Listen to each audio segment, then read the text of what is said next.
ಗಣೇಶ ಕುಬೇರನ ಗರ್ವ. ದೇವತೆಗಳ ಕೋಶಾಧಿಕಾರಿ, ಸಂಪತ್ತುಗಳಿಗೆ ಅಧಿಪತಿಯಾದ ಕುಬೇರ ಅವನ ರಾಜ್ಯದಲ್ಲಿ ಬಾಳ್ತಾ ಇದ್ದ. ಅವನ ರಾಜ್ಯ ಚಿನ್ನ ಹಾಗೂ ವಜ್ರದಿಂದ ಮಾಡಿತ್ತು. ಒಂದಿನ ಬೆಳಿಗ್ಗೆ ಸಮಯ ತನ್ನ ಭವನದಲ್ಲಿ ನಿಂತ್ಕೊಂಡು ಕುಬೇರ ತನ್ನ ರಾಜ್ಯದ ಅಂದವನ್ನು ನೋಡಿ ಗರ್ವದಿಂದ ಸಂತೋಷವಾಗಿ ನಗಾಡ್ತಾ ಇದ್ದ. ಈ 3 ಲೋಕದಲ್ಲಿ ನನಗಿಂತ ಶ್ರೀಮಂತರು ಯಾರಾದರೂ ಇದ್ದಾರಾ? ಯಾರೂ ಇಲ್ಲ. ಈ ನಗರ ನೋಡು, ಸೂರ್ಯನಿಗಿಂತ ಪ್ರಕಾಶವಾಗಿ ಒಳಿತಿದೆ. ನನ್ನ ಬಳಿ ಇರುವ ಸಂಪತ್ತಿಗೆ ಸಾಟಿನೇ ಇಲ್ಲ. ಇಂದ್ರನ ಬಳಿ ಕೂಡ ಇಷ್ಟು ವೈಭೋಗ ಇರಲ್ಲ. ನಾನು ಆಲೋಚನೆ ಮಾಡಿದ್ರೆ ವಿಶ್ವವನ್ನೇ ತಗೊಳ್ತೀನಿ. ಆ ಸಮಯದಲ್ಲೇ ಒಬ್ಬ ಸೇವಕ ಹೆದರ್ಕೊಂಡೇ ಅವನ ಹತ್ತಿರ ಬಂದ. ಪ್ರಭು ನಮಸ್ಕಾರ. ಇವತ್ತು ನೀವು ತುಂಬ ಸಂತೋಷವಾಗಿದ್ದೀರಾ? ಸಂತೋಷನ? ಇದು ಸಂತೋಷವಲ್ಲ, ಗರ್ವ. ನನ್ನ ಆಸ್ತಿಯನ್ನು ನೋಡಿ ನಾನು ಗರ್ವ ಪಡುವುದರಲ್ಲಿ ತಪ್ಪೇನಿದೆ? ನನ್ನ ಈ ವೈಭೋಗವನ್ನು ನಾನು ಮಾತ್ರ ನೋಡಿ ಏನು ಪ್ರಯೋಜನ? ನನ್ನ ಆಸ್ತಿ ಸಂಪತ್ತನ್ನು 3 ಲೋಕಕ್ಕೆ ತೋರಿಸಬೇಕು. ಎಲ್ಲರೂ ನನ್ನ ವೈಭೋಗವನ್ನು ನೋಡಿ ಆಶ್ಚರ್ಯಪಡಬೇಕು. ಪ್ರಭು ನೀವು ದೊಡ್ಡವರು, ನಿಮ್ಮ ಆಲೋಚನೆ ಕೂಡ ದೊಡ್ಡದು. ನನಗೆ ಒಂದು ಆಲೋಚನೆ ಬಂದಿದೆ. ನಾನು ಒಂದು ದೊಡ್ಡ ಭೋಜನಕೂಟವನ್ನು ಏರ್ಪಡಿಸುತ್ತೇನೆ. 3 ಲೋಕದ ದೇವತೆಗಳನ್ನು ಕರಿತೀನಿ. ಮುಖ್ಯವಾಗಿ ಆ ಕೈಲಾಸವಾಸದ ಶಿವನನ್ನು, ಅವರ ಕುಟುಂಬವನ್ನು ಕರೆಯಬೇಕು. ಅವರು ವಿಭೂತಿಯನ್ನು ಹಚ್ಚಿಕೊಂಡು ಹುಲಿಯ ಚರ್ಮವನ್ನು ಸುತ್ತಿಕೊಂಡು ನನ್ನ ಬಂಗಾರದ ಭವನವನ್ನು, ನನ್ನ ವೈಭೋಗವನ್ನು ನೋಡಿದ್ರೆ ಅವರು ಆಶ್ಚರ್ಯಪಡುತ್ತಾರೆ. ನನ್ನ ಭಕ್ತಿ ಎಷ್ಟು ದೊಡ್ಡದು, ನನ್ನ ಸಂಪಾದನೆ ಎಷ್ಟು ದೊಡ್ಡದು ಅವರಿಗೂ ಗೊತ್ತಾಗಬೇಕು. ಅದ್ಭುತವಾದ ಆಲೋಚನೆ ಪ್ರಭು. ಯಾವಾಗ ಏರ್ಪಾಡು ಮಾಡುವುದು? ಇವಾಗಲೇ ನಾನೇ ಸ್ವತಃ ಕೈಲಾಸಕ್ಕೆ ಹೋಗಿ ಅವರನ್ನು ಕರೆದು ಬರುತ್ತೇನೆ. ಈ ಭೋಜನ ಬಗ್ಗೆ ಯುಗ ಯುಗಗಳ ಗಂಟ ಮಾತಾಡಬೇಕು. ಹಾಗೆ ಕುಬೇರ ಅವನ ಪುಷ್ಪಕ ವಿಮಾನದಲ್ಲಿ ಕೈಲಾಸಕ್ಕೆ ಹೋದ. ಕೈಲಾಸದಲ್ಲಿ ಶಿವಯ್ಯ, ದೇವಿ, ಪಾರ್ವತಿ ಇಬ್ರು ಕೂಡ ಕೂತ್ಕೊಂಡಿದ್ರು. ಆವಾಗ ಗಣೇಶ ಪಾರ್ವತಿ ದೇವಿಯ ಮಡ್ಲಲ್ಲಿ ಕೂತ್ಕೊಂಡು ಲಡ್ಡುಗಳನ್ನ ತಿಂತಾ ಇದ್ದ. ಮಹಾದೇವ, ಜಗನ್ಮಾತೆ, ನಿಮಗೆ ನನ್ನ ನಮಸ್ಕಾರಗಳು. ನಿಮ್ಮನ್ನು ನೋಡಿ ನನ್ನ ಜನ್ಮ ಸಾರ್ಥಕವಾಯಿತು. ಬಾ ಕುಬೇರ, ಬಾ. ನಿನ್ನನ್ನು ನೋಡಿ ತುಂಬ ದಿನಗಳಾಯಿತು.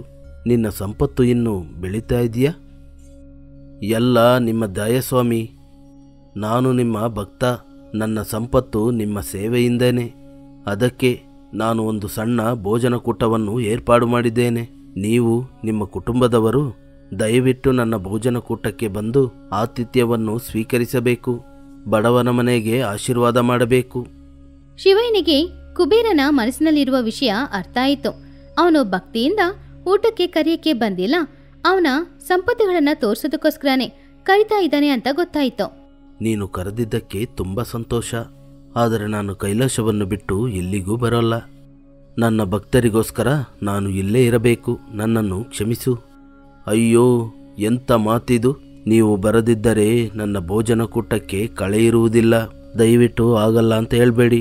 ಕುಬೇರ, ಅವರು ಬರುವುದಿಲ್ಲ.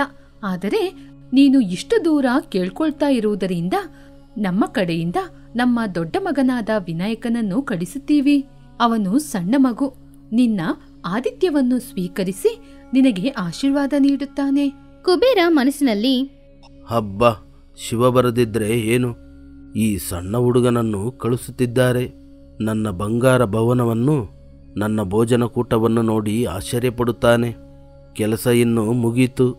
ಹಾಗೆ ಅಂದ್ಕೊಂಡು, ಖಂಡಿತ ತಾಯಿ, ನನ್ನ ಅದೃಷ್ಟ. ವಿನಾಯಕನನ್ನು ನನ್ನ ಭೋಜನಕೂಟಕ್ಕೆ ಕಳುಹಿಸಿ. ಅವರಿಗೆ ಯಾವ ತೊಂದರೆ ಬಾರದ ಹಾಗೆ ನೋಡ್ಕೊಳ್ತೀನಿ. ಹಾಗೆ ಗಣೇಶ ಊಟ ಮಾಡಕ್ಕೆ ಹೋಗೋಣ ಅಂತ ಹೊರಡುವಾಗ ಅವರ ವಾಹನವಾದ ಮೂಷಿಕ ತಕ್ಷಣ ಅವರ ಹತ್ತಿರ ಬಂದ. ಸ್ವಾಮಿ, ನಾವು ನಿಜವಾಗ್ಲೂ ಕುಬೇರನ ಭೋಜನಕೂಟಕ್ಕೆ ಹೋಗ್ತಿದೀವಾ? ಅವನ ಕಣ್ಣಲ್ಲಿ ಭಕ್ತಿಗಿಂತ ಗರ್ವನೇ ಹೆಚ್ಚಾಗಿ ಕಾಣಿಸ್ತಿದೆ. ಅವನು ನಮಗೆ ಅವನ ಆಸ್ತಿಯನ್ನು ತೋರಿಸಲೆಂದು ಕರೆಯುತ್ತಿದ್ದಾನೆ ಅಂತ ನನಗೆ ಅನ್ನಿಸ್ತಿದೆ. ನೀನು ಸರಿಯಾಗಿ ತಿಳ್ಕೊಂಡಿದ್ದೆ ಗೆಳೆಯ. ಅವನ ಉದ್ದೇಶ ಅದೇ. ಆದ್ರೆ ನಾವು ಹೋಗಬೇಕು. ಯಾಕೆ ಸ್ವಾಮಿ? ನಮ್ಮನ್ನು ಅವಮಾನಿಸುವ ಜಾಗಕ್ಕೆ ನಾವು ಹೋಗಬೇಕಾ? ಅವನು ನಮ್ಮನ್ನು ಅವಮಾನಿಸಲು ಕರೆಯಲಿಲ್ಲ. ಅವನ ದೊಡ್ಡಸ್ತಿಗೆಯನ್ನು ತೋರಿಸಲು ಕರೆದಿದ್ದಾನೆ. ಗರ್ವ ಎನ್ನುವುದು ಒಂದು ಕೆಟ್ಟದ್ದು. ಅದು ಕಣ್ಣಿಗೆ ಕೆಟ್ಟದನ್ನು ತೋರಿಸಿ ನಿಜವನ್ನು ತಿಳಿದುಕೊಳ್ಳುವುದಿಲ್ಲ. ಆ ವಿಘ್ನವನ್ನು ತೊಲಗಿಸುವ ಕರ್ತವ್ಯ ನನ್ನದು. ಹೋಗುವುದು ಕೇವಲ ಊಟ ಮಾಡಲಿಕ್ಕಲ್ಲ, ಕುಬೇರನ ಗರ್ವವನ್ನು ಅವನಿಂದ ದೂರ ಮಾಡಲು. ಅಂದ್ರೆ ನೀವು ಅವನಿಗೆ ಬುದ್ಧಿ ಹೇಳಲು ಹೊರಟಿದ್ದೀರಾ? ದೊಡ್ಡಸ್ತಿಗೆ ಅಲ್ಲ, ನಿಜವನ್ನು ತೋರಿಸ್ತೇನೆ. ನಿಜವಾದ ಸಂಪತ್ತು ಆಭರಣದಲ್ಲಲ್ಲ, ಒಳ್ಳೆ ಮನಸ್ಸಲ್ಲಿ, ವಿನಯದಲ್ಲಿ ಇದೆ ಅಂತ ಅವನಿಗೆ ಅರ್ಥ ಮಾಡಿಸಬೇಕು. ನೀನು ಕೂಡ ನನ್ನ ಜೊತೆ ಬಾ. ಈ ದಿನ ಅಲ್ಲಕಾಪುರದಲ್ಲಿ ಒಂದು ಅದ್ಭುತ ನಡೆಯುತ್ತೆ. ಗಣೇಶ ಅಲಕಾಪುರಕ್ಕೆ ಬಂದು ಸೇರಿದ. ಆವಾಗ ಕುಬೇರ ಗಣೇಶನನ್ನ ಸ್ವಾಗತ ಮಾಡ್ದ. ಬಾ ಗಣಪತಿ ಬಾ, ನೋಡಿದ್ಯಾ ನನ್ನ ಭವನ? ಇದು ಎಲ್ಲ ಬಂಗಾರದಲ್ಲೇ ಕಟ್ಟಿದ್ದು, ಇದರ ಕಂಬಗಳು ವಜ್ರದಿಂದ ಮಾಡಿದ್ದು. ನೀನು ಕೂರುವ ಈ ಆಸನ ಇಂದ್ರನ ಮಣ್ಣಿನಿಂದ ಮಾಡಿದ್ದು. ಇದು ನಿನಗೆ ಇಷ್ಟವಾಯಿತಾ? ತುಂಬ ಚೆನ್ನಾಗಿದೆ ಕುಬೇರ, ಆದರೆ ನನಗೆ ಹಸಿವಾಗ್ತಿದೆ. ಭೋಜನ ಎಲ್ಲಿ? ಓಹೋ, ಹಸಿವಾಗ್ತಿದೆಯಾ? ಬನ್ನಿ ಬನ್ನಿ, 3 ಲೋಕದಲ್ಲಿ ಯಾರು ಮಾಡದಿರುವ ಅಡಿಗೆಯನ್ನು ಮಾಡಿಸಿದ್ದೀನಿ. ನಿನ್ನ ಸಣ್ಣ ಹೊಟ್ಟೆಗೆ ಎಷ್ಟು ಬೇಕಾಗುತ್ತೆ? ನನ್ನ ವೈಭೋಗವನ್ನು ನೋಡಬೇಕಲ್ವಾ? ಕುಬೇರ ಗಣೇಶನನ್ನು ಊಟ ಮಾಡುವ ಜಾಗಕ್ಕೆ ಕರ್ಕೊಂಡು ಹೋದ. ಅಲ್ಲಿ 100 ಜನ ಕೆಲಸದವರು ಇದ್ರು. 1000 ತರದ ಆಹಾರಗಳು ಅಲ್ಲಿ ಇತ್ತು. ಹಾಗೇನೆ ಚಿನ್ನದಲ್ಲಿ ತಟ್ಟೆ, ಬೆಳ್ಳಿಯಲ್ಲಿ ಗ್ಲಾಸ್, ಆಮೇಲೆ ಚಿಕ್ಕ ಚಿಕ್ಕ ಪಾತ್ರೆಗಳು ವಜ್ರದಲ್ಲಿ ಮಾಡಿತ್ತು. ನೋಡಿದ್ಯಾ ಗಣಪತಿ, ಇವೆಲ್ಲವೂ ನಿನಗಿಷ್ಟವಾಗಿದ್ದು ತಿನ್ನು. ನನ್ನ ಬಳಿ ಇಲ್ಲದಿರುವ ಪದಾರ್ಥವಿಲ್ಲ. ತುಂಬ ಸಂತೋಷ ಕುಬೇರ, ಬಡಿಸಿ, ನನ್ನ ಹಸಿವು ತೀರಲಿ.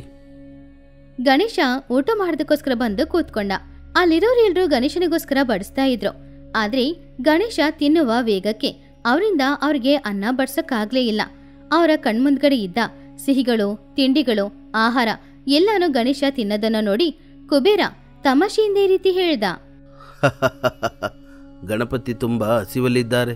ಬಡಿಸಿ ಬಡಿಸಿ, ಇನ್ನಷ್ಟು ಬಡಿಸಿ, ನನ್ನ ಆಹಾರಕ್ಕೆ ಕೊರತೆ ಇಲ್ಲ. ಹಾಗೆ ಸಮಯ ಹೋಗ್ತಾ ಇತ್ತು. ಗಣೇಶ ಅಂತೂ ತಿನ್ನೋದನ್ನ ನಿಲ್ಲಿಸ್ಲೇ ಇಲ್ಲ. ಅಲ್ಲಿದ್ದ ಎಲ್ಲ ಆಹಾರನೂ ಖಾಲಿಯಾಯಿತು. ಸೇವಕರೆಲ್ಲರೂ ತುಂಬಾನೇ ಸುಸ್ತಾಗ್ತಾ ಇದ್ರು. ಕುಬೇರನಿಗೆ ಏನ್ ಮಾಡ್ದು ಅಂತ ಅರ್ಥ ಆಗ್ಲಿಲ್ಲ. ಅವನಿಗದೆಲ್ಲ ಆಶ್ಚರ್ಯ ಅನಿಸ್ತು. ಪ್ರಭು, ನಮ್ಮ ಬಳಿ ಇರುವ ಅಕ್ಕಿ, ತರಕಾರಿ ಎಲ್ಲವೂ ಖಾಲಿಯಾಗಿದೆ. ಅಡಿಗೆ ಮಾಡಲು ಇನ್ನು ಏನೂ ಇಲ್ಲ. ಏನು, ನನ್ನ ಆಸ್ಥಾನದಲ್ಲಿ ವಸ್ತುಗಳು ಮುಗಿದು ಹೋಯ್ತಾ? ನಗರದ ಎಲ್ಲ ಕಡೆಯಿಂದ ಎಲ್ಲವನ್ನೂ ತರಿಸಿ, ನನ್ನ ಗೌರವ ಹೋಗಬಾರದು. ಹಾಗೆ ರಾಜ್ಯದಲ್ಲಿರುವ ಎಲ್ಲರ ಮನೆಯಿಂದ ಅಕ್ಕಿ, ಬೇಳೆ ಎಲ್ಲಾನು ತಗೊಂಡ್ ಬಂದು ಅಡಿಗೆ ಮಾಡಿ ಕೊಟ್ರು ಕೂಡ ಗಣೇಶ ಆ ಆಹಾರ ಎಲ್ಲಾನು ತಿಂತಾ ಇದ್ದ. ಇವಾಗ ಕುಬೇರನ ರಾಜ್ಯದಲ್ಲೂ ಕೂಡ ಆಹಾರ ಅಂತ ಏನೂ ಇಲ್ಲ. ಕುಬೇರ, ಅಡಿಗೆ ತುಂಬ ರುಚಿಯಾಗಿದೆ, ಆದರೆ ನನ್ನ ಹಸಿವು ಇನ್ನೂ ತೀರಲಿಲ್ಲ. ಇನ್ನು ಏನಾದರೂ ಇದೆಯಾ? ಸ್ವಾಮಿ, ನನ್ನನ್ನು ಕ್ಷಮಿಸಿ. ನನ್ನ ರಾಜ್ಯದಲ್ಲಿರುವ ಆಹಾರ ಎಲ್ಲ ಖಾಲಿಯಾಗಿದೆ. ನಿಮ್ಮನ್ನು ತೃಪ್ತಿಪಡಿಸಲು ಆಗಲಿಲ್ಲ. ಅಯ್ಯೋ, ಹಾಗೇನಾ? ನನ್ನನ್ನು ಊಟಕ್ಕೆ ಕರೆದು ಹೊಟ್ಟೆ ತುಂಬ ಊಟ ಕೊಡದಿದ್ರೆ ಹೇಗೆ? ಅರೆ, ಆಹಾರ ಖಾಲಿಯಾದರೆ ಏನು? ಈ ತಟ್ಟೆಗಳು ಕೂಡ ರುಚಿಯಾಗಿರ್ಬೋದು. ಹಾಗಂತ ಹೇಳಿ ಗಣೇಶ ಅವನು ಊಟ ಮಾಡಿ ಅಲ್ಲಿಟ್ಟಿದ್ದ ಚಿನ್ನದ ತಟ್ಟೆ, ಬೆಳ್ಳಿ ಗ್ಲಾಸ್ ಹಾಗೂ ವಜ್ರದ ಪಾತ್ರೆಗಳು ಇದೆಲ್ಲವನ್ನು ಕಚ್ಚಿ ತಿನ್ನಕ್ಕೆ ಶುರು ಮಾಡ್ದ. ಅದನ್ನು ನೋಡಿದ ಕುಬೇರ, ಸ್ವಾಮಿ, ನಿಲ್ಲಿ ನಿಲ್ಲಿ, ಅದನ್ನೆಲ್ಲ ಯಾಕೆ ತಿನ್ನುತ್ತಿದ್ದೀರಾ? ನನಗೆ ಇನ್ನೂ ಹಸಿವಾಗುತ್ತಿದೆ ಕುಬೇರ. ನೀನು ನನಗೆ ಹೊಟ್ಟೆ ತುಂಬ ಊಟ ಕೊಡಲಿಲ್ಲ, ಅದಕ್ಕೆ ನಾನು ಕಾಣುವುದೆಲ್ಲ ತಿನ್ನುತ್ತಿದ್ದೀನಿ. ಹಾಗೆ ಗಣೇಶ ತಟ್ಟೆಗಳಿಂದ ಶುರು ಮಾಡಿ ಅಲ್ಲಿದ್ದ ಎಲ್ಲಾ ವಸ್ತುಗಳನ್ನು ಕೂಡ ಕಚ್ಚಿ ಕಚ್ಚಿ ತಿನ್ನಕ್ಕೆ ಶುರು ಮಾಡ್ದ. ಅದನ್ನು ನೋಡ್ತಾ ಇದ್ದ ಕುಬೇರನಿಗೆ ತುಂಬಾನು ಭಯ ಆಯ್ತು. ಆದ್ರಿಂದ ಅವನು ತಕ್ಷಣ ಪುಷ್ಪಕ ವಾಹನದಲ್ಲಿ ಕೈಲಾಸಕ್ಕೆ ಓಡಿ ಬಂದ. ಮಹಾದೇವ, ನನ್ನನ್ನು ಕಾಪಾಡಿ. ಗಣಪತಿ ಎಲ್ಲವನ್ನೂ ತಿನ್ನುತ್ತಿದ್ದಾರೆ. ನನ್ನ ನಗರವನ್ನು, ನನ್ನ ಸಂಪತ್ತನ್ನು ಎಲ್ಲವನ್ನೂ ತಿನ್ನುತ್ತೀನಿ ಅಂತ ಹೇಳುತ್ತಿದ್ದಾರೆ. ನನ್ನನ್ನು ಕಾಪಾಡಿ. ಯಾಕೆ ಕುಬೇರ ಅಷ್ಟು ಭಯಪಡುತ್ತಾ ಇದ್ದೀಯಾ? ನೀನೇ ತಾನೇ ದೊಡ್ಡ ಭೋಜನಕೂಟ ಅಂತ ಹೇಳಿದ್ದು. ಅತಿಥಿಗಳನ್ನು ನೋಡಿಕೊಳ್ಳುವುದು ನಿನ್ನ ಕರ್ತವ್ಯ ತಾನೆ. ನನ್ನನ್ನು ಕ್ಷಮಿಸಿ ಸ್ವಾಮಿ, ನಾನು ಗರ್ವದಿಂದ ತಪ್ಪನ್ನು ಮಾಡಿದೆ. ನನ್ನ ಸಂಪತ್ತನ್ನು ತೋರಿಸಲು ನಿಮ್ಮನ್ನು ಕರೆದೆ. ನನ್ನ ತಪ್ಪು ನನಗೆ ತಿಳಿಯಿತು. ದಯವಿಟ್ಟು ನಿಮ್ಮ ಮಗನನ್ನು ಕರೆದುಕೊಳ್ಳಿ. ವಿನಾಯಕನ ಹಸಿವನ್ನು ತೀರಿಸುವುದು ಈ ಲೋಕದಲ್ಲಿ ಒಂದು ಮಾತ್ರ. ಅದು ಭಕ್ತಿಯಿಂದ, ವಿನಯದಿಂದ ಕೊಡುವಂತಹ ಒಂದು ಹಿಡಿ ಅವಲಕ್ಕಿ. ಶಿವಯ್ಯ ದೇವಿ ಪಾರ್ವತಿಯನ್ನ ನೋಡಿದ ಕ್ಷಣ ದೇವಿ ಪಾರ್ವತಿ ಒಳಗಡೆ ಹೋಗಿ ಒಂದ್ ಹಿಡಿ ಅವಲಕ್ಕಿನ ತಗೊಂಡ್ ಬಂದು ಶಿವಯ್ಯನ ಕೈಗೆ ಕೊಟ್ಟಾಗ ಶಿವಯ್ಯ ಮಂತ್ರವನ್ನ ಹೇಳಿ ಆ ಅವಲಕ್ಕಿಯನ್ನ ಕುಬೇರನಿಗೆ ಕೊಟ್ರು. ನೀನು ಹೋಗಿ ಇದನ್ನು ವಿನಯದಿಂದ ನನ್ನ ಮಗನಿಗೆ ಕೊಡು, ಅವನ ಹಸಿವು ತೀರುತ್ತೆ. ಹಾಗಂತ ಹೇಳಿದ್ರು. ತಕ್ಷಣ ಕುಬೇರ ಅವನ ಪುಷ್ಪಕ ವಾಹನದಲ್ಲಿ ಹತ್ತಿ ಆ ಅವಲಕ್ಕಿನ ತಗೊಂಡು ಅವನ ರಾಜ್ಯಕ್ಕೆ ಬಂದ. ಅವನು ರಾಜ್ಯಕ್ಕೆ ಬರೋಷ್ಟರಲ್ಲಿ ಅವನ ರಾಜ್ಯನೇ ನಾಶವಾಗುವ ಪರಿಸ್ಥಿತಿಯಲ್ಲಿ ಇತ್ತು. ಗಣಪತಿ, ನನ್ನನ್ನು ಕ್ಷಮಿಸು, ನನ್ನ ಗರ್ವವನ್ನು ಮನ್ನಿಸು. ಈ ಬಡವ ಭಕ್ತಿಯಿಂದ ಕೊಡುವಂತಹ ಈ ಅವಲಕ್ಕಿಯನ್ನು ತಿಂದು ನಿನ್ನ ಹಸಿವನ್ನು ತೀರಿಸಿಕೋ. ಹಾಗೆ ಗಣೇಶ ಆ ಅವಲಕ್ಕಿಯನ್ನ ತಗೊಂಡು ತಿಂದ. ಅಷ್ಟೇ, ಒಂದು ಕ್ಷಣದಲ್ಲಿ ಅವನ ಹಸಿವೆಲ್ಲ ನಿಂತೋಯ್ತು. ಆಹಾ, ಇವಾಗ ನನ್ನ ಮನಸ್ಸು ಹೊಟ್ಟೆ 2 ತುಂಬಿದೆ. ಹಾಗಂತ ಹೇಳ್ದ. ಹಾಗೆ ಗಣೇಶನ ಹಸಿವು ನೀಗಿತು. ಕುಬೇರ, ಇವಾಗ ತಿಳಿಯಿತಾ? ನಿಜವಾದ ಸಂಪತ್ತು ಬಂಗಾರದಲ್ಲಿ, ವೈಭೋಗದಲ್ಲಿ ಇಲ್ಲ. ಅದು ಭಕ್ತಿಯಿಂದ, ವಿನಯದಿಂದ ಕೊಡುವಂತಹ ಒಂದು ಹಿಡಿ ಅನ್ನದ ತುತ್ತಲ್ಲಿದೆ. ನಿನ್ನ ಗರ್ವ ಎನ್ನುವುದು ಈ ದಿನ ಕಳೆದು ಹೋಯಿತು. ನಿನ್ನ ಸಂಪತ್ತು ನಿನಗೆ ತಿರುಗಿ ಬರುತ್ತೆ. ಆದರೆ ಈ ಪಾಠವನ್ನು ಯಾವಾಗಲೂ ಮರೆಯಬೇಡ. ಹಾಗಂತ ಹೇಳಿ ಗಣೇಶ ಅಲ್ಲಿಂದ ಮಾಯವಾದ. ಪುನಃ ಕುಬೇರನ ರಾಜ್ಯ ಹಳೆಯ ತರಾನೇ ಬದಲಾಯಿತು. ಆದ್ರೆ ಆ ದಿನದಿಂದ ಕುಬೇರ ಅವನ ಗರ್ವವನ್ನೆಲ್ಲ ಬಿಟ್ಟು ವಿನಯದಿಂದ ಬಾಳಕ್ಕೆ ಶುರು ಮಾಡ್ದ. ಕಥೆಯಲ್ಲಿರುವ ನೀತಿ ಏನು ಅಂದ್ರೆ, ನಿಜವಾದ ಆಸ್ತಿ ಸಂಪತ್ತು ಅನ್ನೋದು ಹಣ, ಚಿನ್ನ, ವಜ್ರ ಅಲ್ಲ. ಅದು ದೇವರ ಮೇಲೆ ಇಟ್ಟಿರುವ ಭಕ್ತಿ. ದೇವರಿಗೆ ಆಡಂಬರಕ್ಕಿಂತ ಭಕ್ತಿ ಮುಖ್ಯ.